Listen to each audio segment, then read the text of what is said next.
be conducting this musket demonstration in English. Joshua here is here to offer it in French, and if there's no takers, he's going to stick around with us because shortly after we do a bit of talking, we'll be firing off our muskets for you all as well. Yeah, hello, bonjour tout le monde. Est-ce qu'il y a des personnes qui aimeraient voir cette démonstration en français? Perfect. It appears we're just going to be doing it in English, which is quite fine. So what we're holding here, these are muskets. Now in this time period, we wouldn't have called anything like this a gun. Guns referred to things that you'd find on ships, cannons. Those would be called guns, or even field guns. It's sort of a smaller, more versatile cannon, something you can move around on a battlefield easier. But you wouldn't refer to anything like this, an infantry weapon, as a gun. It would be a musket or a rifle or something of that nature. Now, of course, it wasn't always called a musket. We frequently call them that. It had a couple other names, one of which was an affectionate nickname given to it by the British, and the other was a technical name. Now, the technical name is the smoothbore, short land, pattern tower, flintlock, black powder, muzzle-loading musket, and the affectionate name, which makes quite a lot of sense now, was Brown Bess. A lot easier to say, so it made sense for them to give it a quick nickname to make it easier on themselves. Now, the technical name certainly was useful. One word you might have picked out of that whole slew of English was flintlock, and it refers to this shiny piece on the outside of the musket, this whole bit here. Now, weapons in this time period operated on a flintlock mechanism. There were certainly some evidence of breech loaders sort of existing, although they were more novel weapons. So the way we have them today, breech loaders like that, they did sort of exist, but the problem with them was they frequently blew up, as it was very difficult to make sure it was strong enough to withstand the blast. So flintlocks was how they were making these weapons work primarily. The first piece you have down here, we refer to as the cock piece. It's about the first part of this flintlock mechanism here. And inside you can see is a sharp rock. It's called a flint. And now these flints are nothing really special. They are just very easy to re-edge. And that's frequently why they chose flints to operate these weapons. On the inside of the flintlock mechanism, there's a spring that is attached to this cock piece. And that gives it 3 different resting positions. The first we call eased springs because there's no tension on the spring whatsoever. The second is the half cock. Evidently it's now cocked halfway, and if you've ever heard the expression don't go off at the half cock, it comes from these weapons because the half cock is the safety feature. No matter how hard you squeeze that trigger, it shouldn't move the cock piece at all, and if it does, then it's going off prematurely.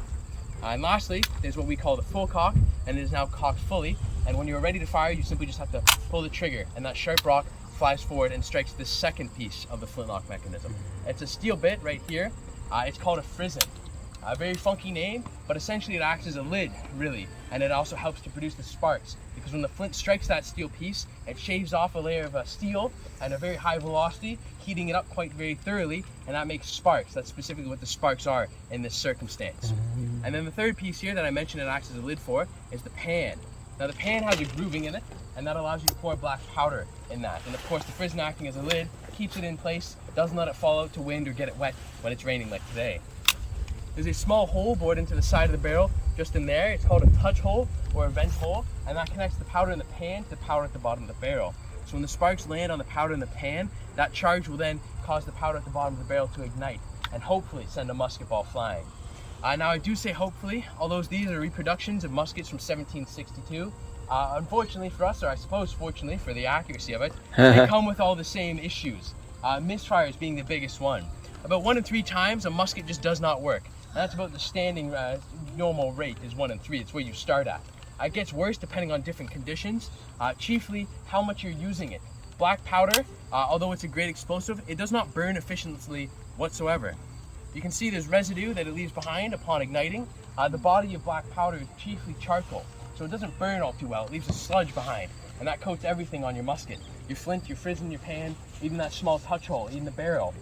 Of course, that leads to misfires. If it's too dirty, you won't produce any sparks. And that touch hole can actually get clogged. If you've heard the expression flash in the pan, it comes from these weapons as well. Ooh. When that hole is clogged, there's no longer a connection between the powder at the bottom of the barrel and the powder in the pan. So when the sparks land on the powder in the pan, it seems exciting, it seems like your musket's going off, but nothing really happens. Only the powder in the pan ignites, creating quite literally a flash in the pan. Now, that's sort of just one issue with these muskets, misfires, and that's only the internal problems with it. I mentioned water certainly is an issue, specifically rain. Black powder doesn't work when it gets wet. So it's not uncommon or even unheard of to hear battles being canceled in this time period because it's raining. It's of course not a gentleman's agreement. It's not let's wait for sunny weather to kill each other. It's actually just a tactical one.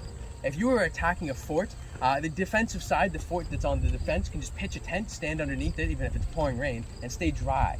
And that means their black powder works.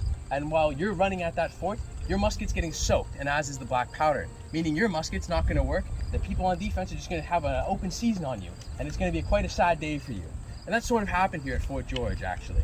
Not really the sort of the open season part. The Battle of Fort George was it was a loss for the British, no doubt. But the postponement of a battle occurred. The 25th of May, 1813, is when the Americans started the attack on Fort George. It was a bombardment with cannon fire from across the river. Cannons are capable of going quite far and very accurate. They're capable of going over 2,000 yards. And what the Americans had did is they used what was called hot shots. Their cannonballs heated up in a furnace until they're red hot, and it only takes about 1 second, one glance around. You notice every building here is really made out of wood. And while every building that day burned down very quickly, in the span of 8 hours, almost everything here was burnt down, if not already in ashes, except for one stone building that managed to survive the cannon attack behind that earth hill behind me. So that was the 25th. The 26th was the day they planned to take it over. Once they had knocked down all the walls and the defense of the fort, really, it was really just a simple coming on over. But the 26th, the next day, it was really raining heavily. So after that, they decided to postpone it one day till the 27th. And then it was nice and sunny. They came over, they took the town of Niagara and what was left of the fort at that point. So rain plays an impact on these battlefields in this time period. It's much different than what we have today. Now, the other really big issue with these muskets is their accuracy. And I really should say the lack of accuracy. Muskets are only reliably accurate up to 75 yards. That's about from where we are, that corner bastion back there. That's not a tremendously far distance to be accurate at. And in fact, there are weapons in this time period that are much more accurate. They knew how to make more accurate weapons. The issue with muskets is that there's nothing down the barrel to guide out the ball when you're firing it off. And the balls are also smaller than the barrel. The barrel's about 3/4 of an inch, and the balls are just shy of 3/4 of an inch. It's a 75 caliber barrel, and you're firing off anywhere between a 68 and 72 caliber ball, meaning it rattles when you fire it off. And it'll hit a side of the barrel, typically it hits twice. Whatever direction it hits last, it's ricocheting off that direction. And out over great distances, that ricochet causes it to have an insane spread. At about 150 yards, the spread's 9 feet in any direction. So you can imagine if you're aiming at someone 150 yards away, draw a 9-foot radius around them, and the ball will land somewhere in there. They'd be quite unfortunate if you did end up hitting them. They would be very unlucky. So these weapons aren't tremendously accurate. And of course the rifles, having rifling, it's a grooving that runs up the barrel that allows the ball to spin around it as it's being fired off. And that gives it a spiral. It's the same concept as throwing an American football. It keeps, when it's spiraling, it goes much further and it's a lot more accurate. These rifles in this time period were capable of hitting shots past 400 yards even. And that's quite a substantial difference between muskets at 75 yards. Riflemen in this time period, of course, training to accurately hit shots and reliably do it at 150 to 200 yards. So that even then, even what they're training for is still double and almost triple what a musket can do. Now the reason they chose muskets over these more accurate weapons is actually speed. Everything about the musket really is the embodiment of speed in this time period. This weapon is capable of firing 3 to 5 shots a minute. Oh. I can tell how impressed you all are. It's tremendously slow when you compare it to things in our time period. But if you compare it to something like a rifle in this time period, rifles take about 35 seconds to load, and that's if it's a shorter barrel. The longer the barrel, it means there's more rifling. You have to push that ball through.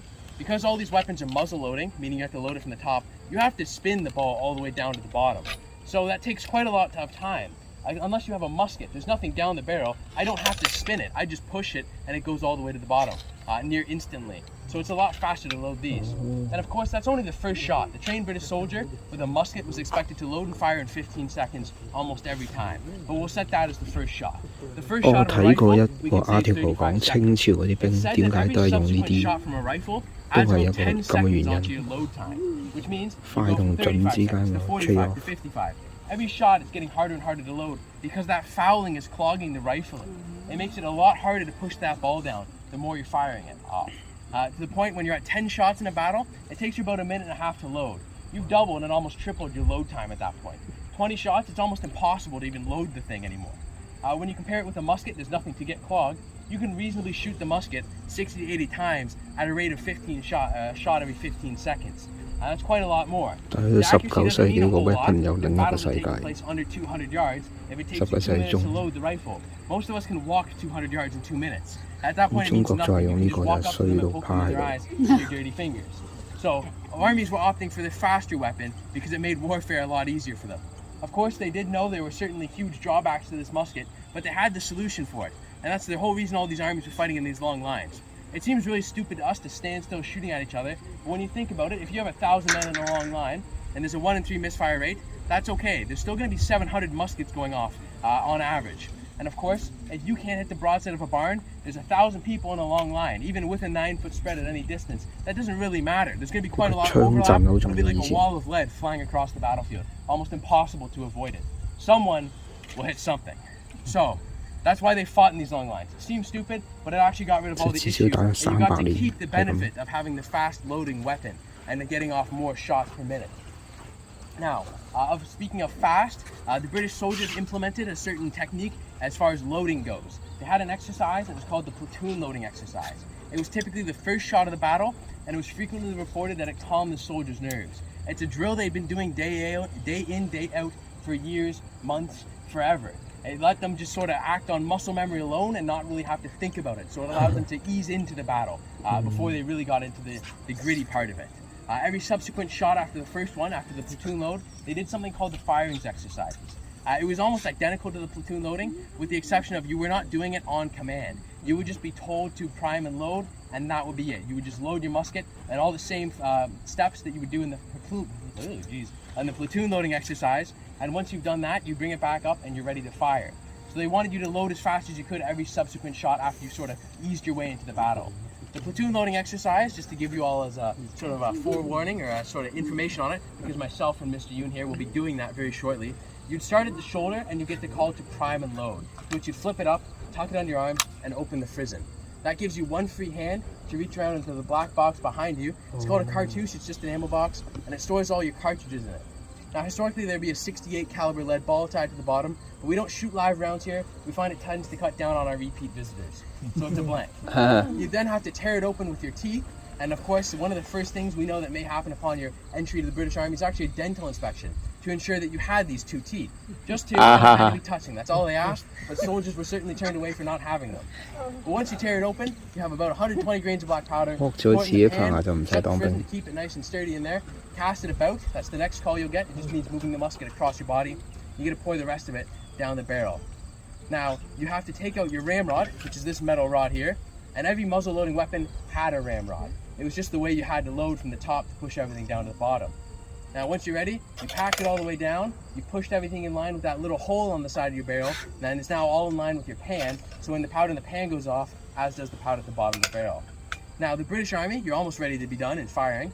They had one step that they really wanted to be mandated, and it was actually tapping the ramrod to make sure you put it back. And they couldn't emphasize enough how important it was to put it back. Of course, you could fire it off. You might be able to shish kebab an American or two. The problem is now you have to go ask them back. You have to ask them to return the ramrod, and they're not going to be very eager to do that. You've made your musket sort of into a giant club by firing it off. So once you've ensured you put it back, you're more or less ready to fire. Now myself and Joshua here, we're going to go shoot off a couple shots and then talk a bit more after. Oh, cool.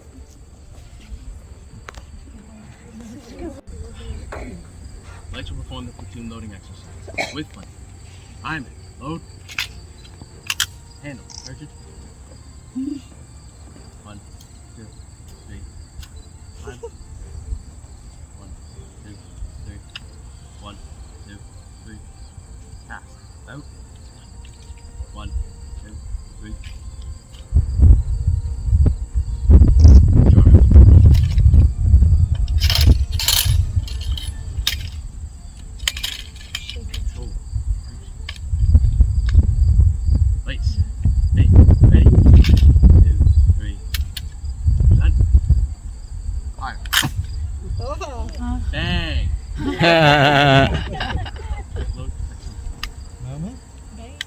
That was a lovely example of the vent hole being clogged from firing. So it becomes problematic. You can see misfires are certainly bound to happen.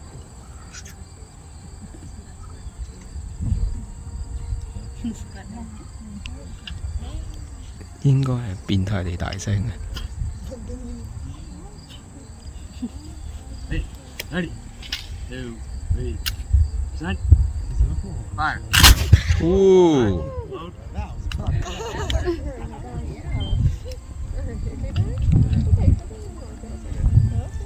啲火藥味好正。Ready?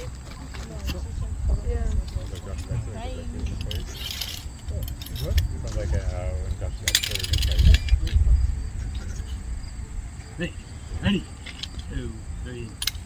Present. Fire. Ooh. Fire. Load.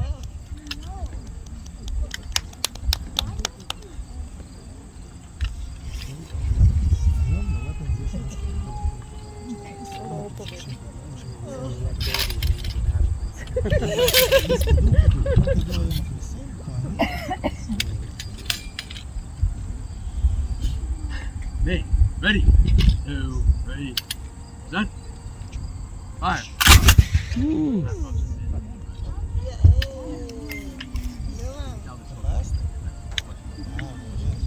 So now we are done firing. I did hear it. Hope that these weapons produce. There's only 2 of us firing. You can imagine big battles when there's thousands. Waterloo, there is almost 250,000 people there, and there's 250,000 weapons like this going off, and it becomes quite foggy, quite smoky. In fact, it's been said that the term the fog of war comes from this time period.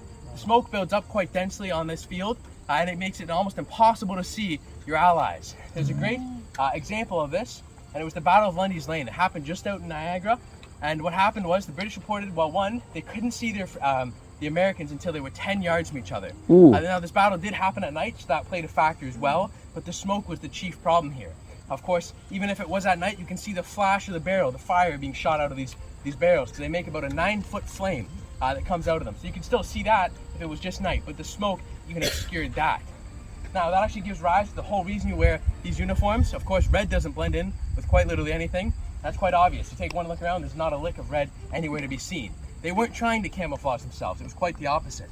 Of course, you could camouflage yourself, dress up in green, but it only takes one shot before someone notices a smoke trail leaving a bush, and they realize that a bush has just shot at them. These weapons weren't really great for camouflage, even if you could camouflage yourself well. So the British opted for the opposite. It was a reverse camouflage. Of course, you naturally wouldn't want a target built into your uniform, the shoot me here cross belts, but that was how they made themselves visible. Red and white are quite distinct, and it's very easy to see. And on the same battlefield, of course, we'll give an example of friendly fire. At Lundy's Lane, the same battle, it was very foggy. There was friendly fire there. There was a unit that was allied with the British, known as the Glengarry Light Infantry. Now they didn't wear red, they wore green. They were allies with the British, but they had coats that were meant for a rifle regiment, which was green. So they didn't fight in this long line. Them being light infantry, it meant they were more experienced soldiers. So they were trusted to go off and skirmish. And typically you skirmish at the beginning of a battle to sort of dissuade an enemy from getting any advantageous ground or positioning. So they did that. And then the smoke had built up on the battlefield, and it was nighttime there, so it was quite difficult to see them. So they retreated back towards the British allies. They finished skirmishing, and caught in this smoke, the problem was they could only see the silhouettes of them. The British could only see their silhouettes. They couldn't make out the green uniform.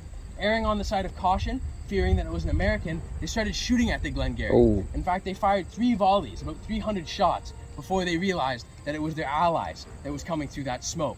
So friendly fire is very prominent, and that's the reason you want the nice red coats and the bright colors. It's the reason all the countries were adopting sort of a team color. Americans had blue, there's yellow, red, white, green. Everyone had a different color so you could make sure not to shoot your own friendlies. Now in addition to the musket, the British Army also issued out a secondary weapon. Now this melee weapon is called a triangular socketed bayonet, and the blade is triangular and it's socketed on the end, meaning it fits over the barrel of the musket. You can load and fire with it on. Quite an upgrade from the previous iteration of the bayonet, which was called a plug bayonet, and as the name sounds, you plug the barrel with it. So it was quite an end sort of resulting there. You couldn't really shoot with it on. Now this was more feared than the musket actually, this weapon here. There's a couple reasons for it, and the main reason is, well, it leaves quite a nasty infection.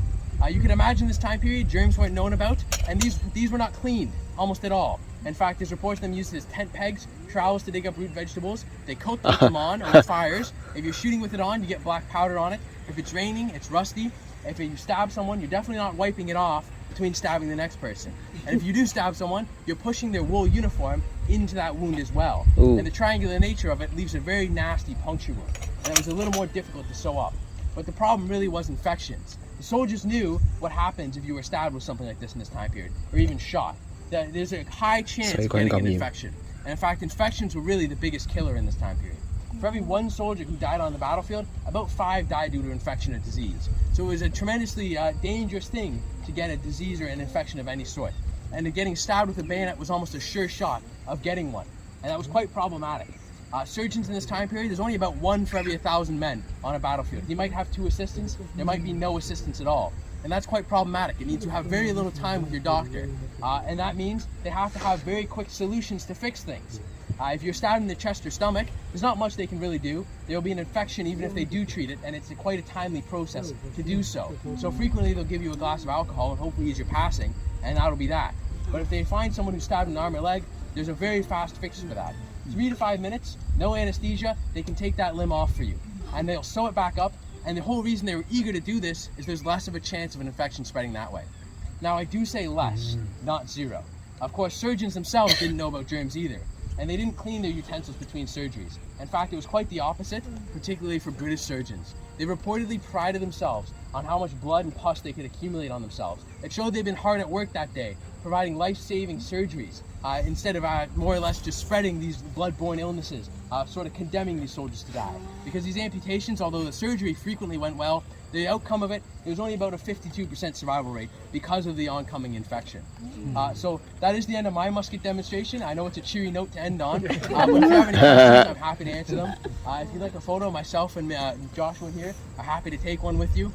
We do ask you to stand on the front side of the path, and we'll stand on the back side. But if none of that interests you, enjoy the rest of your day. Thank you.